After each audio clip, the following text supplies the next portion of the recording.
Good afternoon, everybody, and happy Thursday. Hello, Gaia. Hello, Eric, and good afternoon, Andrea. How is everybody today? I hope everyone is doing just fine. I've had a very exciting day so far, and I can't believe that we're almost at the end of another week. We've almost arrived to the end of another week. The weeks just seem to be flying by. I hope everyone is having a great day so far. My name is Jennifer, and I'm a teacher with English in the City Prazo. Hi, everybody. And today we are live. This afternoon we are live on YouTube and on our Facebook page. I want to thank everyone for coming in this afternoon. What are we talking about this afternoon? We are talking about being organized and planning. Up until recently, we really didn't have that much to do. We were at home or close to home. So there wasn't that much need to organize or be organized. But now that things are opening up again and we are a little bit more active than before, we need to start planning again, start organizing our time, start making appointments and seeing if other people are available or not. So that's our topic for this afternoon's focus activity. We're doing Focus 6-7, Planning Your Week. I don't know how organized you are, but personally speaking, I am not very organized at all. I try my best. I do. I try my best to keep an agenda, to keep a calendar, to put things in my phone so that an alarm goes off to remind me of something I need to do or a place where I need to be. Just a quarter before going to my postural lesson at the gym. That sounds like a lesson for your posture. Do you have back pain, Andrea? Because I've heard about that before. I don't know really how it works, but it's very important to maintain good posture, whether you're walking, standing, or sitting. Posture is very important. And as Andrea just pointed out, he has appointments too. So we need to organize our appointments, organize our time so that we get where we need to be. It's similar to Pilates. Okay, thank you very much, Andrea. So once again, for those of you joining our focus activity this afternoon, my name is Jennifer. I'm with English in the City Prato, and we are live on YouTube and on Facebook. So as you join our focus activity group, please type your name in and say hello. I would love to hear from you. And this way you can also participate with our focus activity and join in the conversation. Today, we're talking about planning your week. And in this focus activity, we're going to practice making appointments, discussing availability, using the present continuous to talk about appointments. Those of you may know that there are 3 ways to express the future. The future is always the future, but there are 3 ways to express it. We can use the future simple, which is will plus the infinitive. You can use going to plus the bare infinitive. And you can also use the present continuous.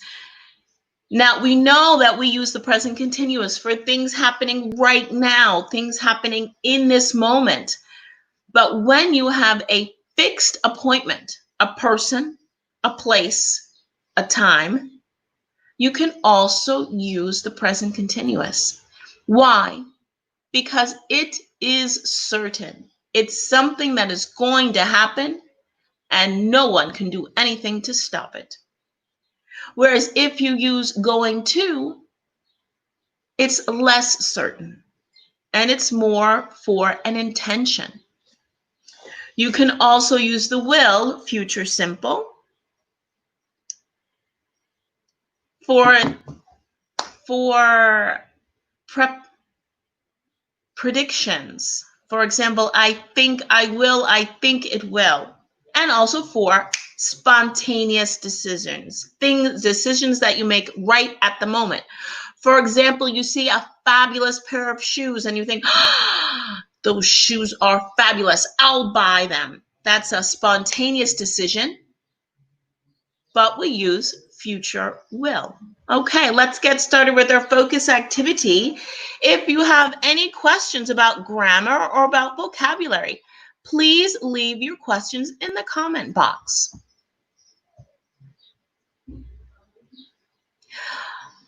Let's consider these questions together. Are you organized? I had asked that question a few moments ago. Are you an organized person? And if you're not, why aren't you organized?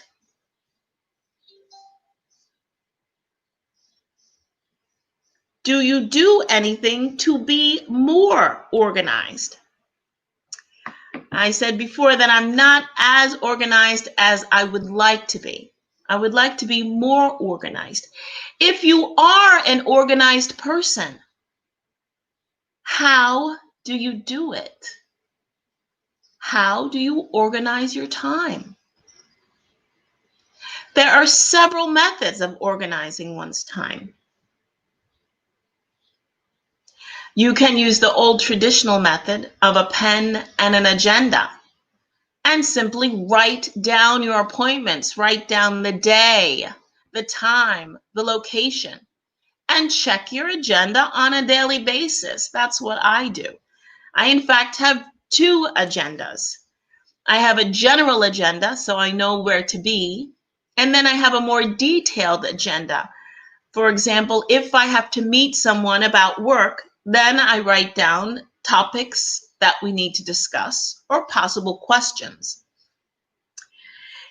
And I use my general agenda for the general idea, vague appointments. I can also cancel things in my general agenda.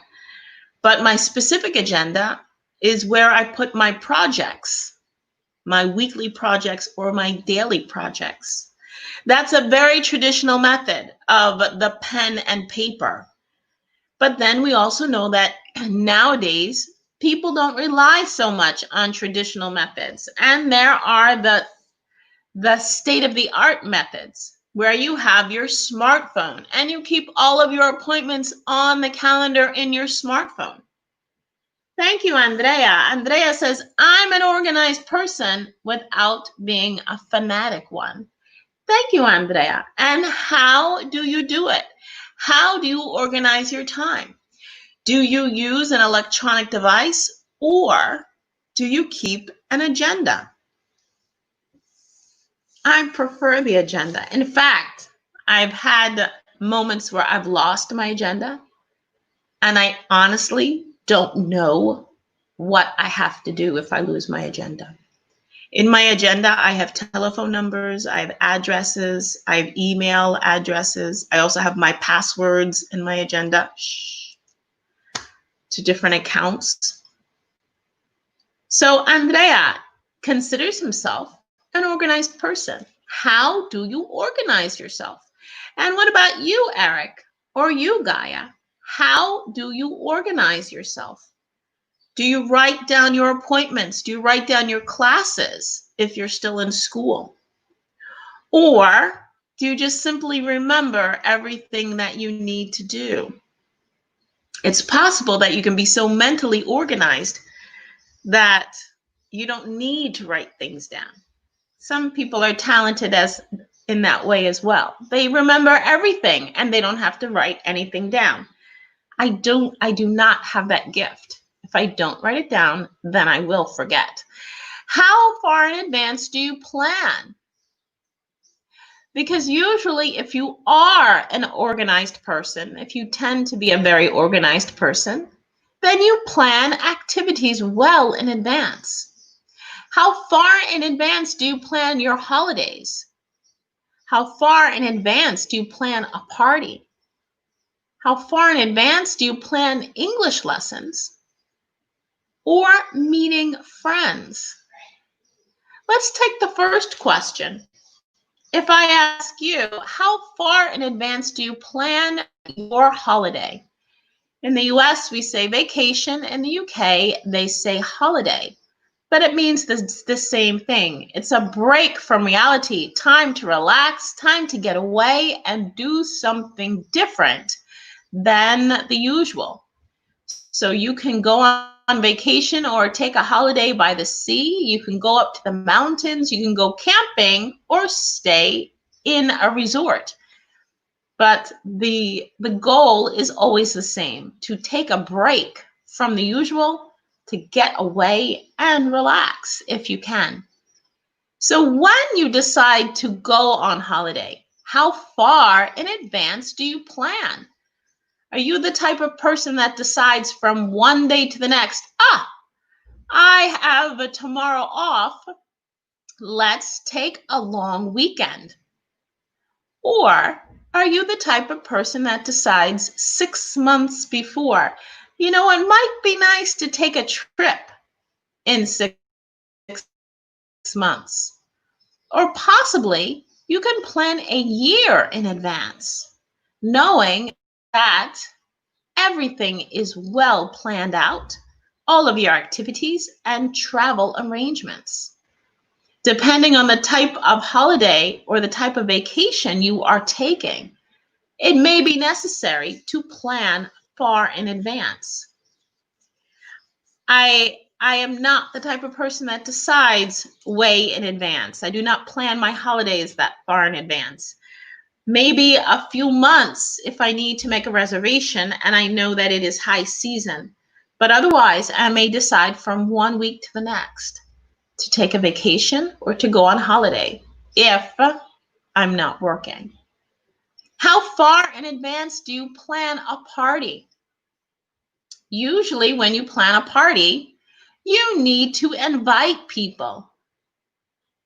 So how far in advance do you plan if you have to invite your guests? Do you throw a party from one day to the next? Or do you invite people a week, 2 weeks, possibly a month in advance? It probably depends on the party. For example, if you're having a barbecue, you could possibly organize it a week or 2 weeks in advance, depending on the weather. But if you're planning a wedding, then you may need to plan much farther in advance. What about your English lessons? Do you organize your schedule, your weekly schedule or monthly schedule, to allow time for all of your English lessons? Or do you decide that morning, I think today I'll take an English lesson? Because also, if you're studying a second language, it's much more effective to study in advance and then know you're going to be having a lesson the following day or over the next few days. If you're meeting friends, how often in advance do you organize a meeting with friends, a casual get-together? If it's casual, you could probably plan it a few hours before. If you're going to meet friends for dinner or you're going to someone's house for the evening, depending on the size of the get-together, you might have to plan a little bit farther in advance. So as you come up with your ideas or your comments to these questions, please leave them in the comment box on the right side. As I said, for holidays and vacations, I plan a few months in advance. For parties, probably 2 to 3 weeks in advance. When I know my schedule, my work schedule, then I can organize a party, a small party. So it could be from 1 week to the next in which I'll invite people to my house for a party. As far as English lessons, that's on a weekly basis too. I organize my English lessons from week to week. And meeting friends, I do very spontaneously. It could happen over a phone call late afternoon and someone decides, let's meet for a drink. And so we can meet in an hour or 2 hours. If I'm only meeting 1 or 2 friends, then you can do it very spontaneously. If I'm meeting more people, I might need more. How about you? Because when you are planning a social event, regardless of the social event, whether it's a barbecue or a dinner party or an English lesson or a happy hour with friends, depending on the casualness of the event, you could probably be more spontaneous. Thank you, Andrea. Andrea says, for holidays in foreign countries, I organize a few months before the departure. And for holidays in Italy, I can decide without having to organize very far in advance. Parties, no points. Okay, so Andrea says he does not organize parties. Well, I have to admit that recently no one has been organizing parties. But if I have the opportunity to invite people over for dinner, a small dinner party is nice every once in a while. But I usually don't invite more than 4 people at a time because then it's too much work after that and I don't enjoy it. Okay, bye, Andrea. Thank you so much for stopping in. I'll see you next time. Have a great posture lesson. Have a good afternoon, Andrea. Okay, for everyone else that has remained in our focus activity this afternoon, we are talking about how organized we are and how far in advance we plan. Andrea was very informative with us, telling us that if he travels to foreign countries, he plans months in advance. And that's true. If you're traveling to a farther place, for example, if we're here in Italy and we decide to travel to Australia, or we decide even to travel to North America or South America, then these are vacations, these are holidays. We want to plan more in advance to make sure that we have our flight, to make sure that we've booked a hotel, to make sure possibly that we have also organized events and activities for our holiday. Whereas if we decide to go to the mountains in Italy or we decide to visit the seaside, then we could possibly organize our vacation or holiday a few weeks before. We said also that when you're organizing casual get-togethers, it can be much more spontaneous, and you don't need to organize a get-together with friends that far in advance. Now, we have different images on our screen. Let's take a look at what they are. We have 4 images on our screen, and these are different activities that we might do in our own town, in our own city. What activities are there? In the first picture, we see 2 women walking down the street. Looks like a very relaxing afternoon. What are they doing? Maybe they've met for lunch. Maybe they're going shopping. Or maybe they're simply taking a walk together. We see from the bags in their hands that they've probably gone shopping. So what's an activity in your city or town? Well, you can go shopping, and you can go shopping with a friend. This is an activity that you may plan in advance. You can decide a few days before, call up your friend and say, you know what? I'm free Saturday afternoon. Why don't we go shopping? What's another activity that you can plan in your city or town? We see underneath the two women that are going shopping or have been shopping, we see a stadium, a football field. So you can go to a football game. You can go to the stadium and watch a match. That's another activity that you can plan for in advance. Why? Because if you decide to go to the stadium to watch a football match, then you need to buy tickets.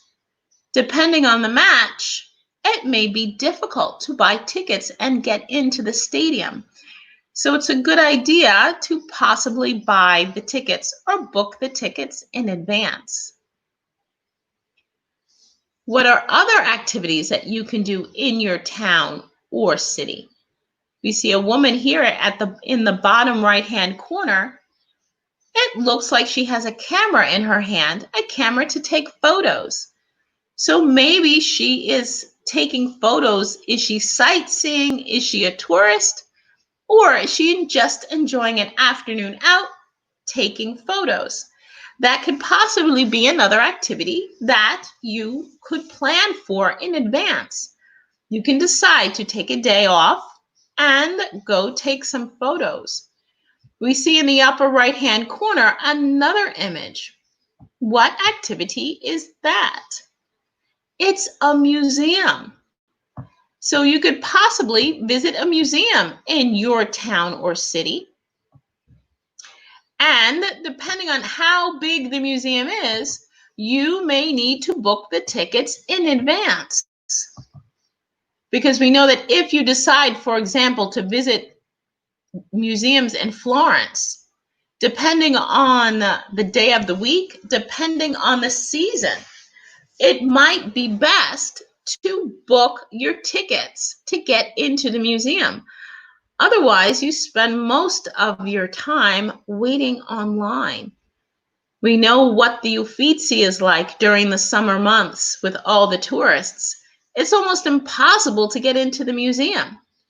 So you can either wait for a quieter season or you can buy your tickets in advance or book them in advance. So these are our four possible activities in your city or town. Meeting a friend to go shopping or go to lunch, going to watch a football match at the stadium, going to a museum, and taking photos or going sightseeing. These are all possible activities that we may need to plan or organize in advance. So now we want to see if we can organize a day in town. If we want to invite someone to do something with us, what are words and phrases we use to invite someone or to make a suggestion? Here on your screen now, on the right-hand side, you have the different prompts, the different phrases we use for extending an invitation or making a suggestion. Shall we? Why don't we? Let's. How about? And what about? And we see also the tense that follows. Shall we is followed by the infinitive. For example, shall we meet for lunch this weekend? And it's a question. Shall we meet for lunch this weekend? And we see that it is the bare infinitive. The bare infinitive is the verb without to. It's just the verb. The second prompt is, why don't we? Why don't we go to the museum? Why don't we go to the museum? And why don't we is also followed by the bare infinitive, which is the verb without to. We can also use let's. Let's watch the football match. Let's watch the football match. If we say let's watch the football match, that's also followed by the infinitive, which is the verb without to. And we have two more invitations or suggestions, how about and what about. And these two are different though. If we say how about going sightseeing this weekend? How about going sightseeing? How about is followed by the verb ing. How about plus ing? How about going sightseeing? How about meeting for lunch? How about watching the football match? And what about works the same way. If we use how about, if we use what about, the verb that follows has ing. What about going to the cinema? What about visiting a museum? With how about and what about, we have the verb ending with ing. How do we answer these suggestions and invitations? There are several ways to answer them as well. We could simply say yes. That's a great idea. Or we can say, I'd love to. That sounds good. I'd rather not. I've already been there. I'd prefer. So it's not necessary or it's not certain that we're going to say yes. We could decide to say no. But how do we refuse an invitation? Do we simply say, no, absolutely not? There are polite ways of refusing an invitation and making another suggestion. How do we do that? We see that we have three answers in green, which means that you're in agreement. You accept the invitation. Shall we meet for lunch this weekend? I'd love to. Why don't we visit a museum? Great idea. Or let's watch a football match. That sounds good. But what if we say no? How about going to the cinema? I'd rather not. Okay, what would you like to do? Well, I'd rather go to the theater. So you can say, I'd rather not, and then make another suggestion. How about meeting for coffee at the cafe? I've already been to that cafe. Why don't we try a new one? Okay, so you've said no, you've rejected the invitation, but you've also made another suggestion. And that's where I'd prefer comes in. If you'd prefer to do something, then that's when you make another proposal or another invitation. Instead of simply saying, no, that's not something I want to do, you can suggest another activity or another place.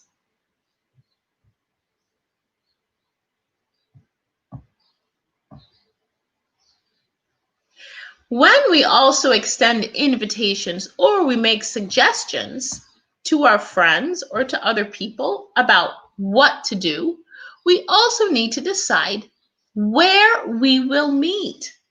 So if we've decided on a place in the city center, for example, a museum, where do we meet to go to the museum? We can meet in front of the museum. We can meet at the corner, at the bar. We could also meet possibly at the station and then walk to the museum together. So when we extend an invitation to someone or we make a suggestion, not only do we invite them to do an activity, we then suggest a time and a place. So where will we go? What are we going to do? And where will we meet so that we can do this activity together? And depending on the activity that you've decided to do, depending on the amount of people, the number of people that are going to do the activity with you, you might need to organize or plan your day farther in advance. For example, if you decide that you want to see a football match with a group of friends at the stadium, you'll need to plan in advance so that you can have all the tickets. Or if there are many people going to the football match, you may need to organize transportation and parking.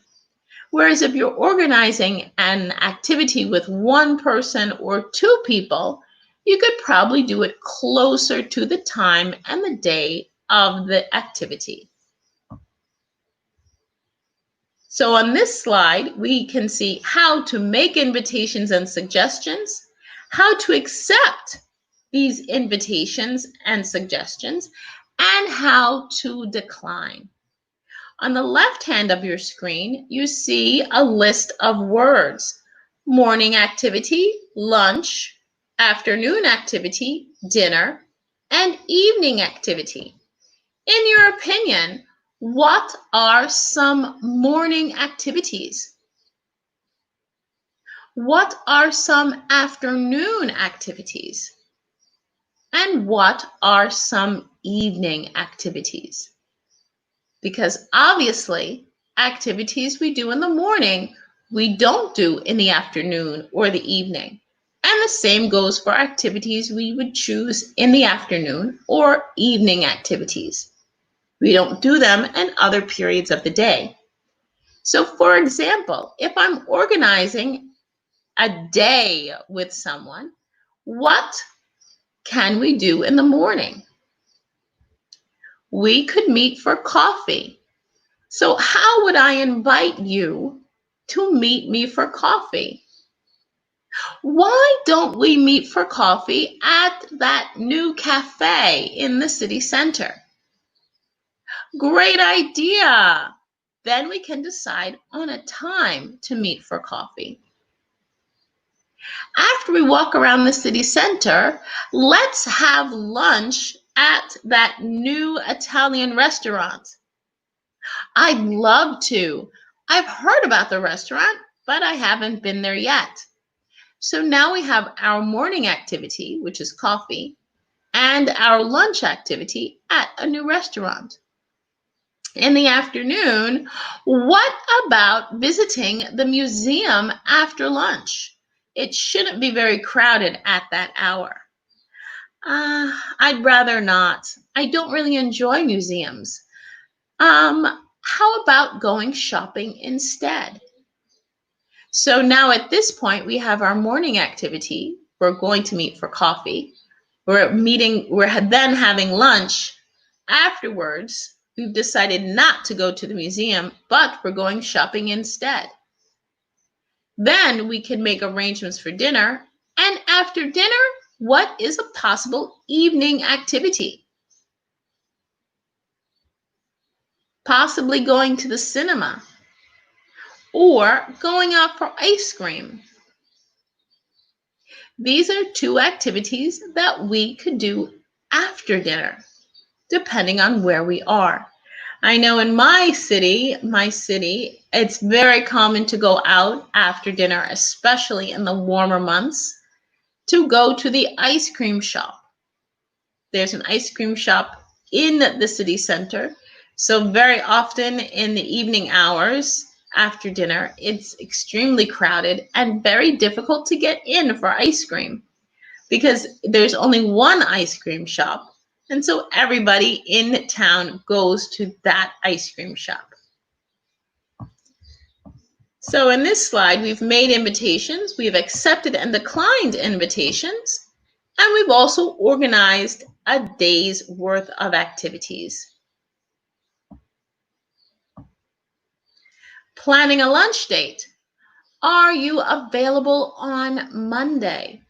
Yes, I'm available on Monday. No, I'm not available Monday. Let's meet on Friday instead.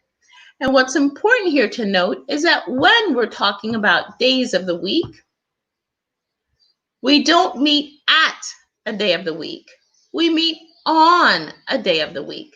So the preposition we use with different times, meaning day, month, or hour, are very important because not all the prepositions are interchangeable. If I invite you to do an activity on Monday or Tuesday, for example, the preposition is on. If we're deciding on a time of day, then we could say in the morning, in the afternoon, or in the evening.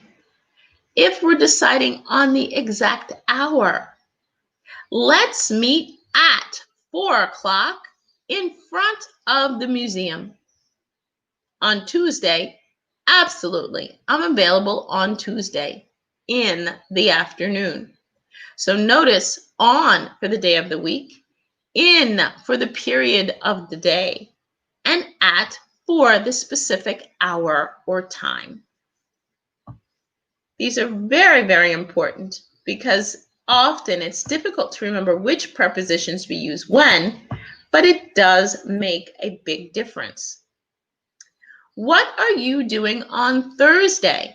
I'm not doing anything. I'm free on Thursday.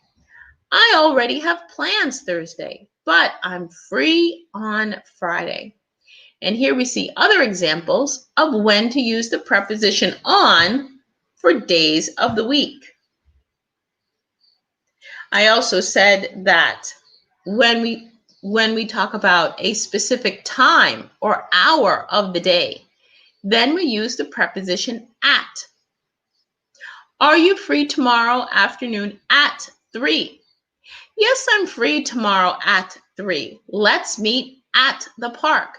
No, I'm not free at 3. Let's meet at 5 instead. And here we notice when to use the preposition at. We can use it for a place, and we can also use it for the hour. So if we decide, for example, to meet at the park, or at the train station, or at my house, if it's a place, we'll use the preposition at. If it's a specific time, then we use the preposition at. So now we want to plan a lunch date, and we need to decide certain things. What information do we need to decide if we're planning an activity with our friends?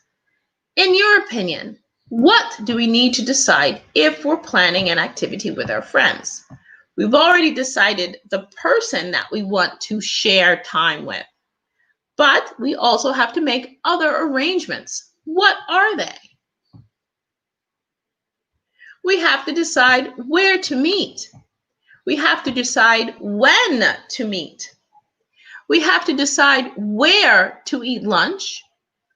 We have to decide who is invited, and transportation. How are we going to get there? And these are all things we need to consider when we are planning an activity. So there are also questions we ask if we're planning an activity with someone else. So if we are planning a lunch date in our focus activity this afternoon, how do we plan a lunch date? So first, someone needs to make a suggestion or an invitation. Let's have lunch next week. Great idea. When are you free? Well, I'm free on Wednesday and Friday. From there, we ask the two initial questions, are you available on Friday? And the other person can say yes or no. Yes, I'm available on Friday, or no, I'm not available. And then at that point, I could suggest another day. I can also ask, what are you doing on Thursday? So 2 ways to ask for availability. Are you available? Or what are you doing? Once you've asked these two questions, either of these two questions about availability, at that point, you can make a suggestion or an invitation. If someone says, well, yes, I am available, or I'm not doing anything, I'm free, at that point, you can suggest a different activity. Oh, great. Well, if you're free, we can meet for lunch. And then from there starts the conversation. So remember, if someone is inviting you or making a suggestion to you about an activity, you then decide if you accept or reject their invitation. And if you reject it, what do you say to say no? Do you simply say, no, that's a terrible idea? No, usually you give a reason or an excuse as to why you can't. And then you make another suggestion or another invitation. So if we decide then to make lunch arrangements with a friend or a group of friends, these are different things that we also need to remember to decide. Where are we going to meet? When are we going to eat? Meaning, what time are we going to meet? Are we going to meet late afternoon at 11:30? We also have to decide where to eat lunch. Where are we going to eat lunch? Then we decide how many people are invited, and also how are we going to get there? That means transportation. Am I going to pick you up at your house, or are we going to meet at the restaurant for lunch? Should we meet near the restaurant, and that way we can walk to the restaurant for lunch? These are all things we want to decide when we invite someone to do something with us. And these are the different prompts we have in order to extend the invitations and also find out the availability of someone else. And planning your week. Are you available on? Remember, if we use the preposition on, we need a day of the week. Are you available on Sunday? Are you available on Thursday? Are you available on Friday? Are you free on? This is another example of when we need the preposition on to see if someone is available. Are you free means, do you have something planned on that day? And so your answer is, are you free? Yes, I am free on Thursday. How about you? Are you available at? If we ask, are you available at? With the preposition at, we need a time, a specific time. Are you available at 3 o'clock to go for a walk? Are you available at lunchtime? Maybe we could meet at a cafe. So we can ask, are you available at? Are you free at? And in both of these cases, we need at because we're using the hour, the specific hour.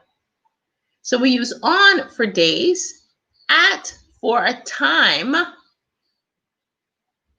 and they answer yes or no. Yes, I'm free at, or no, I'm available on.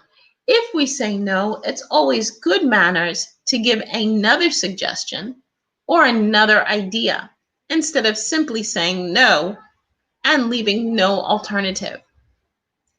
Also, when people say no, a good habit to get into is giving a reason why not. So if you are invited to go shopping on Saturday and maybe your friend knows that you don't work on Saturdays, if you just say no with no explanation, it is considered rude. So be careful. If someone asks you to do something that you don't want to do, you simply just don't say, no, thank you, forget it. You say, oh, I'm sorry, I can't. Why don't we? So this way you can make another suggestion or invitation, and no one is offended by your behavior. So we can accept an invitation or decline it. If we decline it, we can say, I'm busy at. With the preposition at, we know that we're talking about a time of day. We can also say, I already have plans on, meaning I already have obligations that I can't cancel. So I'm not doing something with you, not because I don't want to, but because I have other plans. Or we can simply say, I'm not available on Thursday. But if you say I'm not available without an explanation, it's not always considered polite. There's no need to go into intimate details of your life and habits, but it's considered very polite to give a reason why if you can't. Because we know nowadays that people are very busy and it's very difficult to organize their time and to find time for everything. So how do they do it? We mentioned before in the beginning of the focus that you can be more traditional about your organization. You can use an agenda. You can write everything down. You could possibly use those giant paper calendars that used to go on your desk once upon a time to make sure you have all of your appointments and all of your plans right in front of you. I happen to keep two agendas, I said. I keep one agenda for general appointments, so I simply know where and when. And then I keep a more specific agenda. For example, if I'm meeting for a meeting for work, then I might need to take down some notes or write down a few important things about the meeting before or after the meeting. So that's one of the reasons why I have two agendas. Also, because maybe if I need to remember to say something to someone, then that will go in my more specific agenda. And I have to confess that if it ever happens that I lose an agenda or I forget an agenda, it is a tragedy because I simply don't remember what I'm supposed to be doing from one day to the next. And not because I'm so popular and so active, simply because I have different appointments in different places. So I need to know where I'm supposed to be. And ironically, working at home doesn't mean that I have less appointments. It means all my appointments then may be in virtual platforms or virtual places on the computer, but I still need to remember where to go. So it's possible that you can have a meeting on one platform and then a personal phone call on another platform. Maybe you have documents or projects to work on another platform, and you find that you are all over the internet.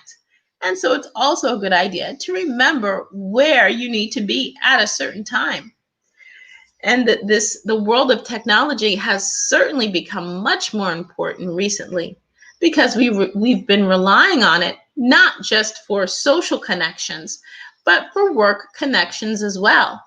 Not being able to go to the office or go to the factory or go to our places of work, but still needing to maintain contact with our colleagues has forced us to be more technology friendly, forced us to learn how to use these different apps and platforms so that we could be in contact professionally on a daily basis. And for those of you who've passed this period working from home, you realize how important these meetings are with your colleagues. And that if you don't meet with them on a regular basis, it definitely affects your work performance. So is it necessary to be organized? Absolutely. It's simply up to you to decide which method works for you. Which is the best method to organize your time and to make appointments? In this afternoon's focus, we went over different language for organizing our time and also for making appointments. How do we make appointments with people? In this slide here, we talked about different activities that we could possibly do in our city or town. And if we're doing these different activities and we decide to spend a day with a friend, then there are different ways that we could make a suggestion, different ways we can suggest an activity, or different ways we can invite them to join us. How do we do that? Shall we Shall we is one way to invite someone to do something with you. Shall we is followed by the bare infinitive. What's the bare infinitive? The verb without to. Shall we and why don't we work the same way? You're making a question, inviting someone to do something with you. In both these cases, it's followed by the infinitive. And these are more formal ways of inviting someone to do something with you. When you say let's, it's no longer a question. For example, let's go to the cinema is not a question. It's not let's go to the cinema. Let's go to the cinema. It's a statement, but it's a statement that's used as a suggestion or an invitation, because you can also refuse or decline that invitation. That is a statement. The last two, how about and what about, are questions. How about going to the cinema? What about going to the cinema? These are two ways of making an invitation in a form of a question.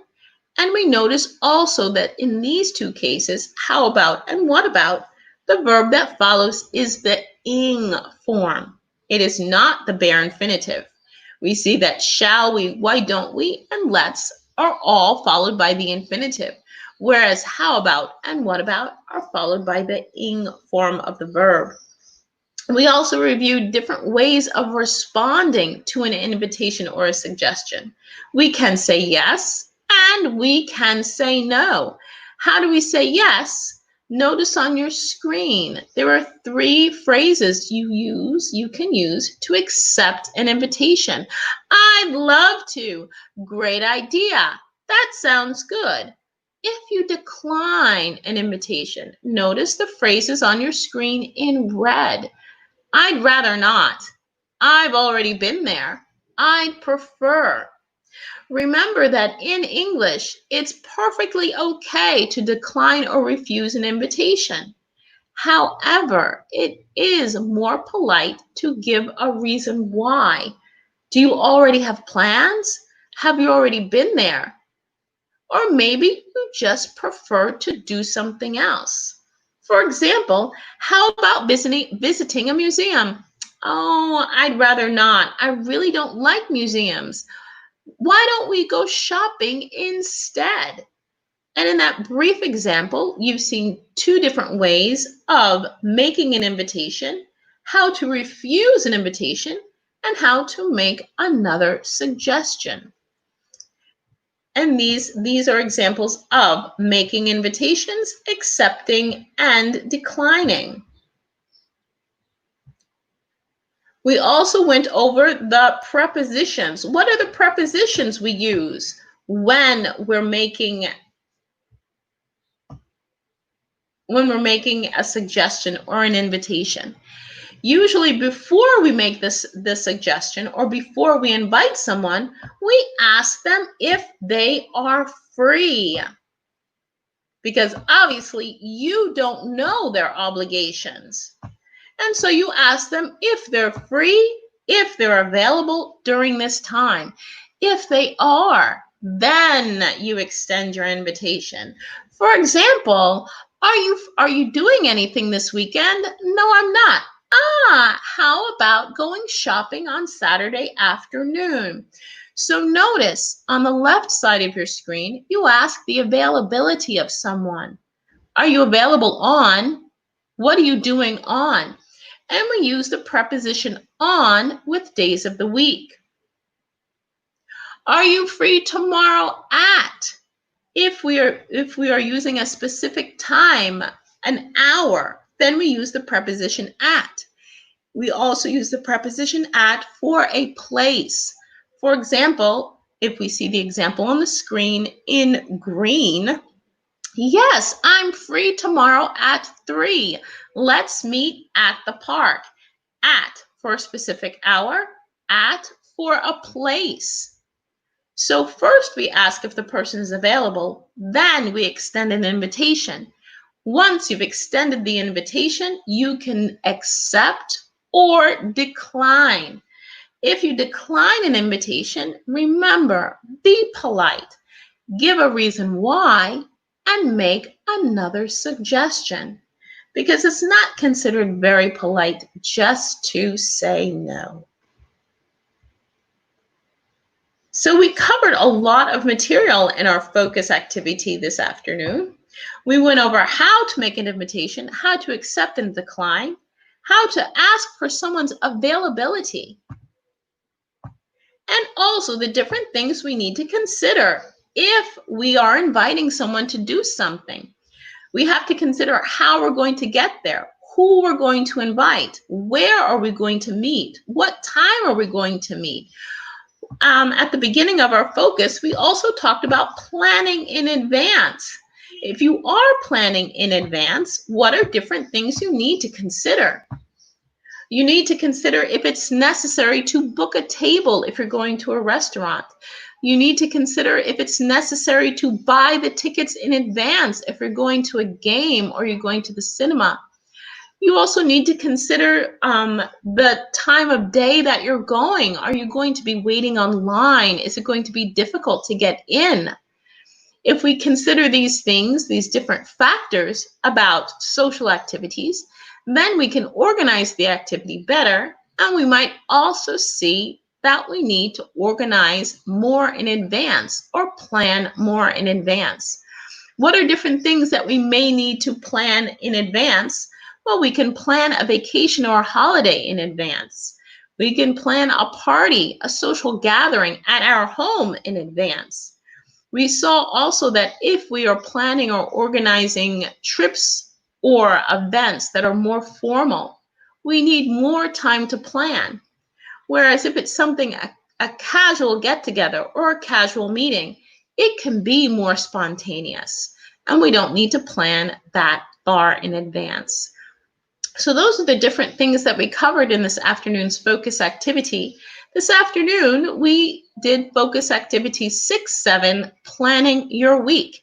And in this focus, we talked about making appointments, discussing availability, and in doing so, we were using the present continuous to talk about appointments, because we know that there are 3 ways to express the future tense, one of which is the present continuous.